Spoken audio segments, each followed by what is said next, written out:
everyone, for this session on random number generation and step count, how to increment step count, comparison count, and swap count. There are some rules for those. Okay, for incrementing the step count. First of all, I'll tell you the rules for the step count.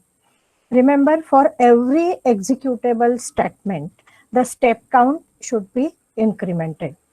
For every executable statement, the step count should be incremented. So it means that obviously for the name of the program, you should not do anything. Okay. Now remember, for every assignment statement, increment the step count by 1. Whenever you are having assignment statement, you should increment the step count by 1. Assignment meaning equals to something. So if you are saying A equals to 5, so increment the step count by 1.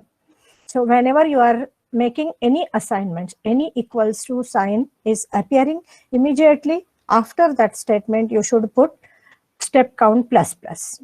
Okay. For the if statement, now there can be different types of statements inside the program. For the if statement, what you will do? Increment step count by 1 prior to the if statement. Now this is to be done prior to the if statement. Increment step count by 1 prior to the if statement. It is because for the if statement, you should increment it. Now why I'm not asking you to put it inside if? It is because if the condition is false, if the body of the if will not get executed, and maybe there are some there might be having some other statements. So for all those statements you should increment. But what you will do for the if statement? Anyway, the if statement will get executed. What is our rule? For every executable statement, we should increment it by 1. So if statement definitely is an executable step, and so you should increment it prior to if. Try to understand why I'm saying prior to if. It is because if you put it inside, then when the condition is false, it will means you know that depending on the condition, the body of the if will get executed. Suppose it goes inside the body of the if, but the problem is sometimes the condition will be false and you will be coming out of if. So that time anyway, the if statement is definitely executed. So it is better to put it prior to if.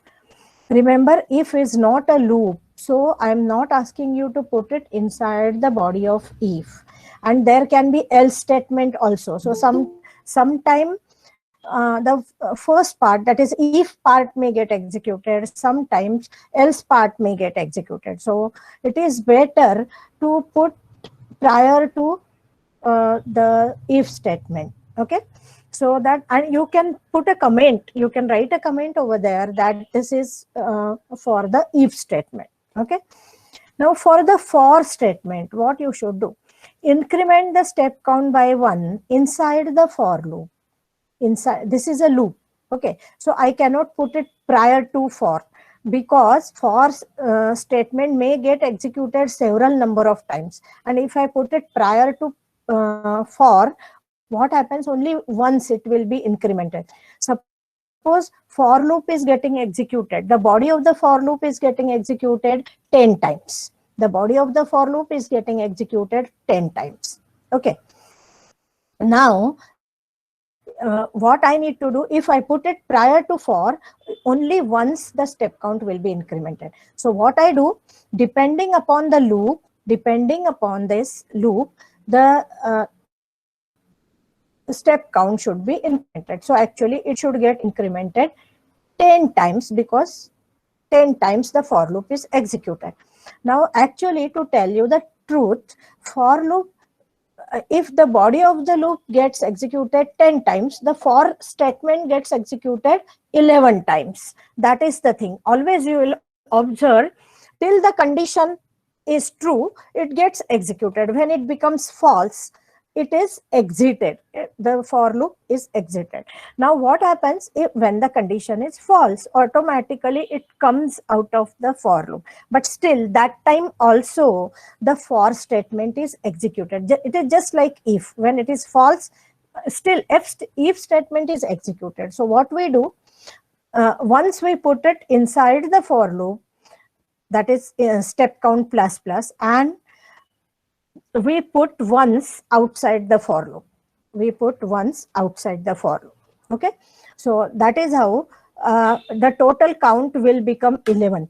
10 times inside and once outside. So total count will become 11. Remember, always the for statement itself will get executed one more time than the body of the for loop. So it is required that those many number of times the step count should get incremented.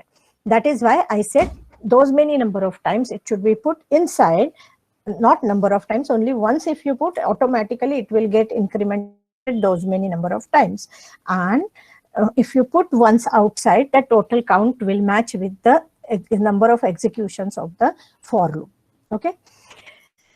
Inside for and if, for every statement, increment step count by 1, because the body of the for and the if statement may be having normally all are the executable steps. If you are writing any comments, don't increment it, because that is not at all executed. These comments are always omitted from execution. Comments, it's a very good practice to write the comments inside your program, because it increases the readability of the program. It increases the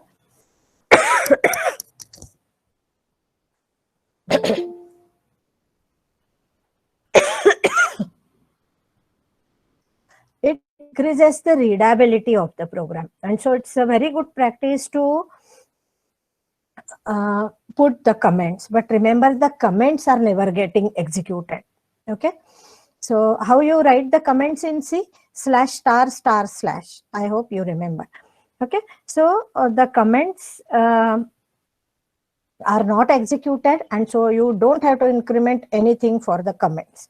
But for every statement inside the for, if, or while, any type of things which are executable, for loop, while loop, if statement. Remember, if is a statement, it's not a loop. And do while loop means for all types of loops. And if statement, you should increment the step count by 1 for every step inside it. Every step inside it, you should increment it by 1. Do not increment step count for the variable declaration. For example, you are saying int a, float c. So don't increment for those statements. But see, what was the first thing?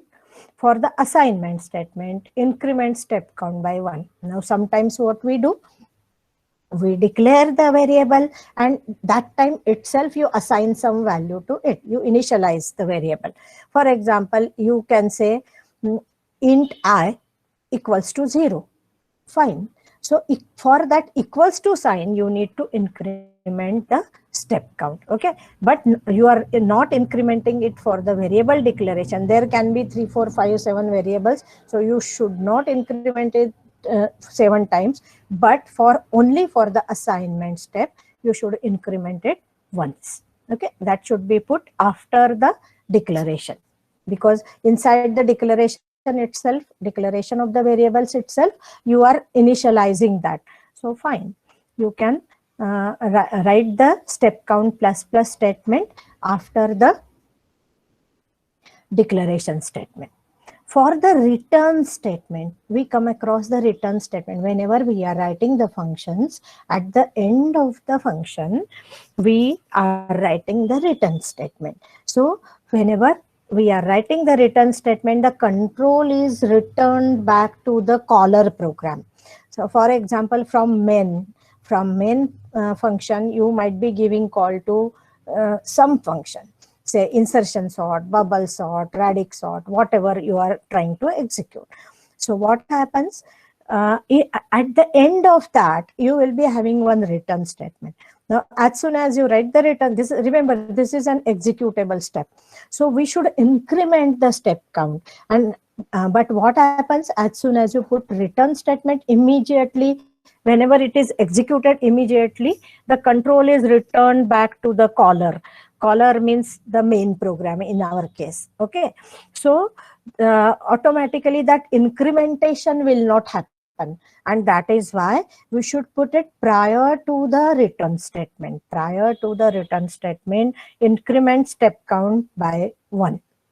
I hope this is clear. So those are the rules for incrementing step count inside the program. This is, you are required to give the step count for all the sorting techniques. I think we have learned 6 sorting techniques. So for all those programs, we are required to give the step count.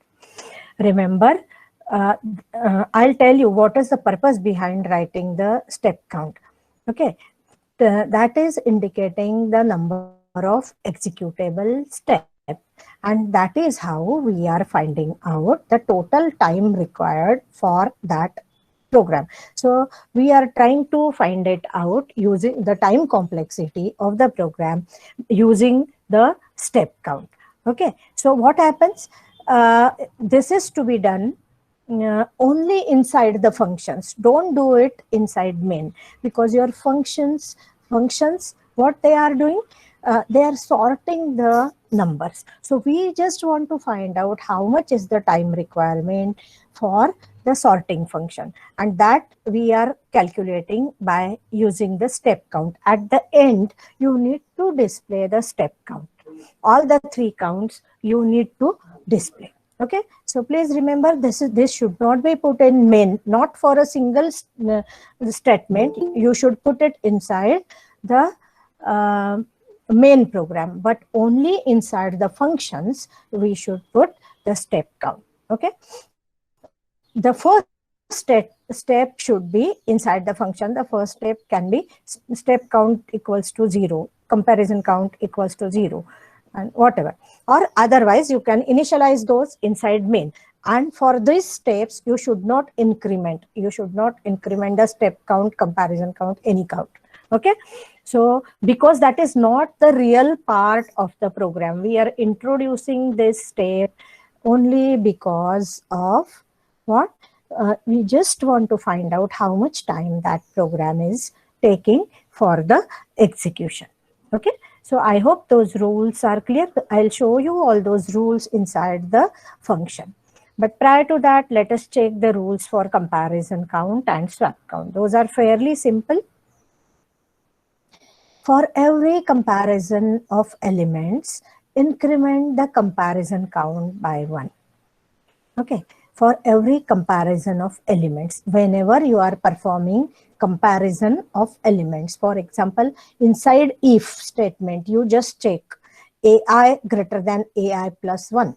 You check something like that, less than or greater than. So there actually you are comparing the elements. So you should increment the comparison count whenever you are performing the comparison of elements. Okay, this again has to be put prior to if.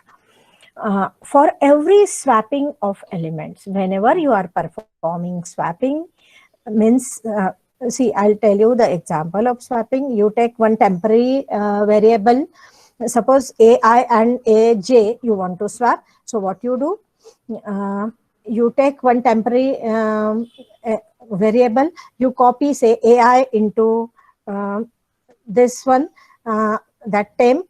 So temp equals to AI, then you say AI equals to AJ, and then you say AJ equals to temp. So here there are step count will be incremented 3 times, but the swap count, the swapping of the elements, how many times you are swapping the element? Only once. So the swap count should be incremented only once. For every swapping of elements, the swap count should be incremented by 1.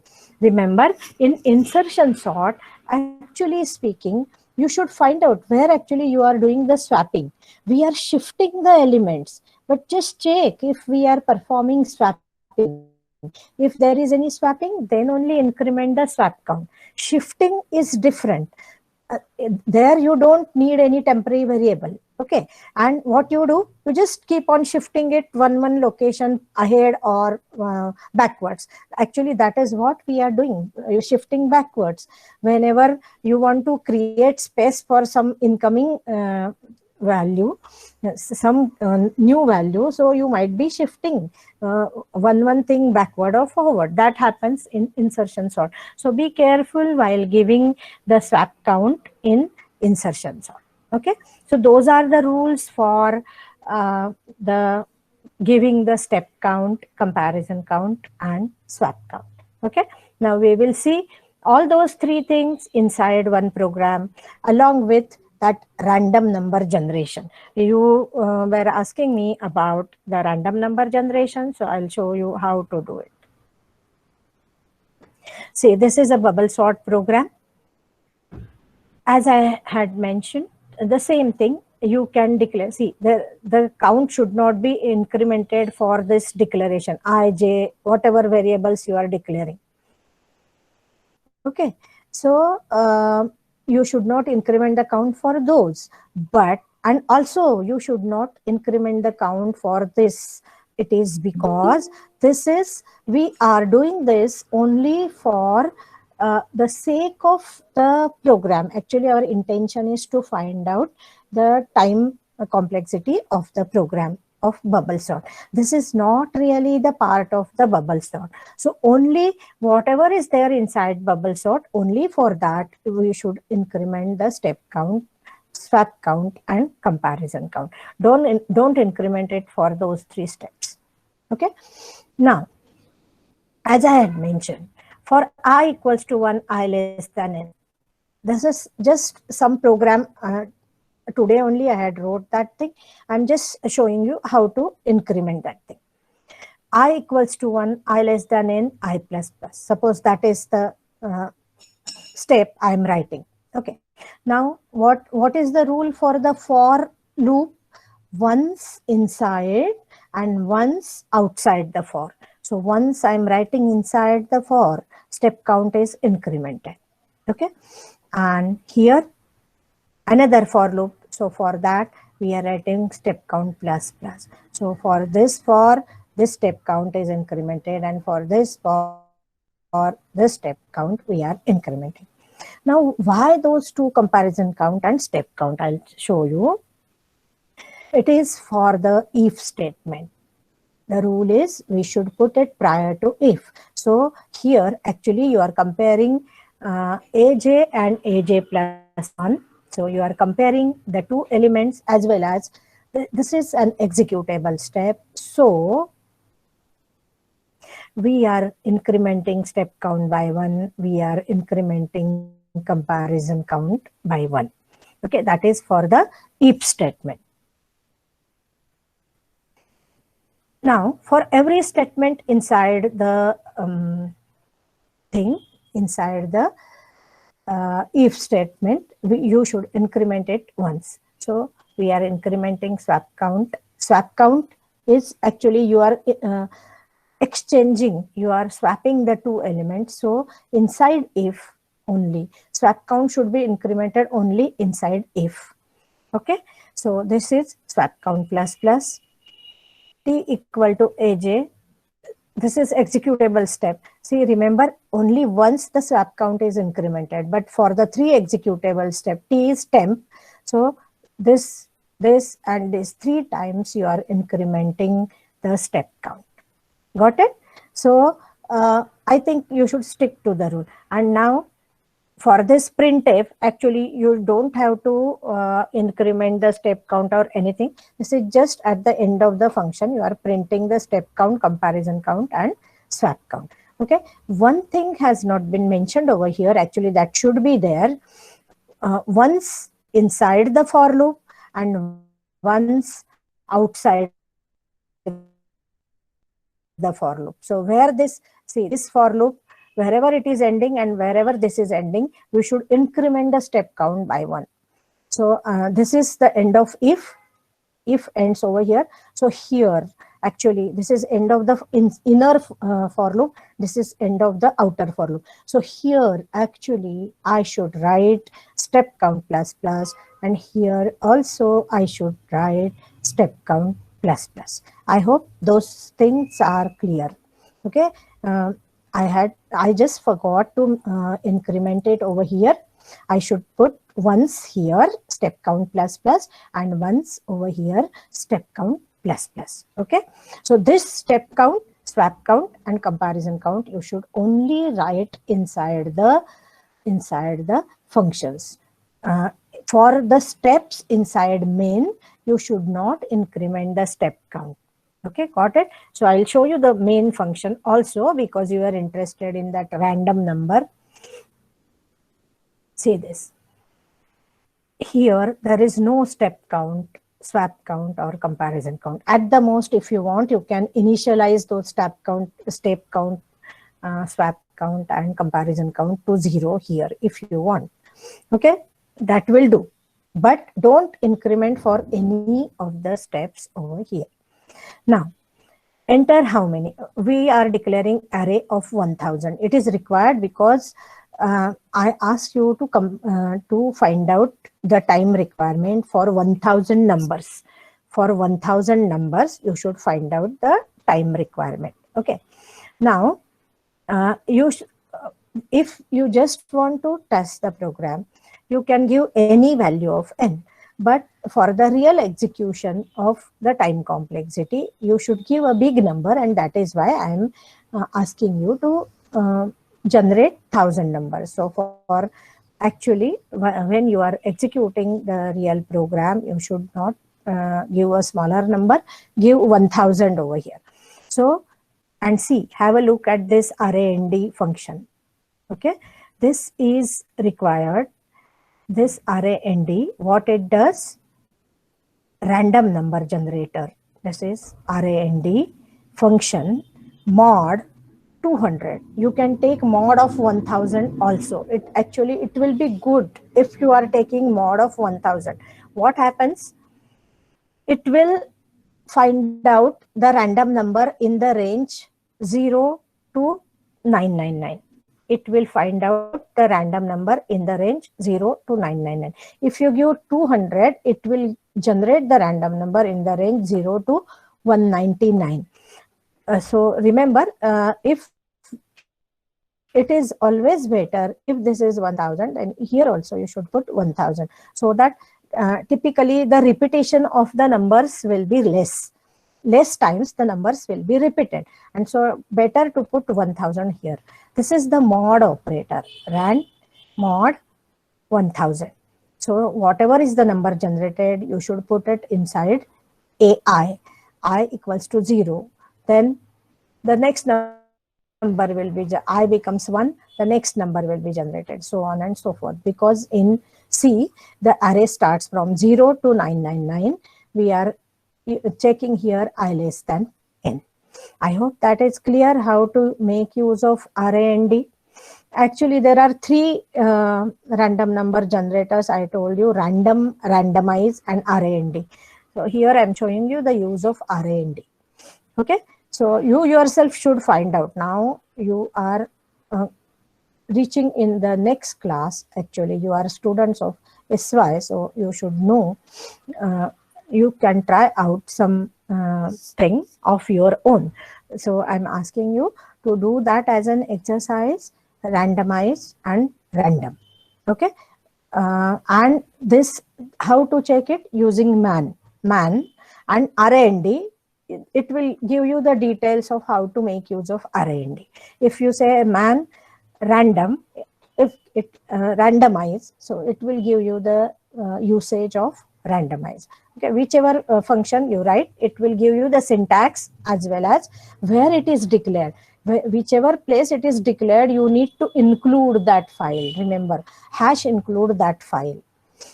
Okay, so that is how, and this is how the call has been given for bubble sort. And here we are printing before sorting the numbers are so and so, and after sorting the numbers are so and so. Okay, so that is how you should make use of random numbers, generate the random numbers, make use of the step count, comparison count, and swap count.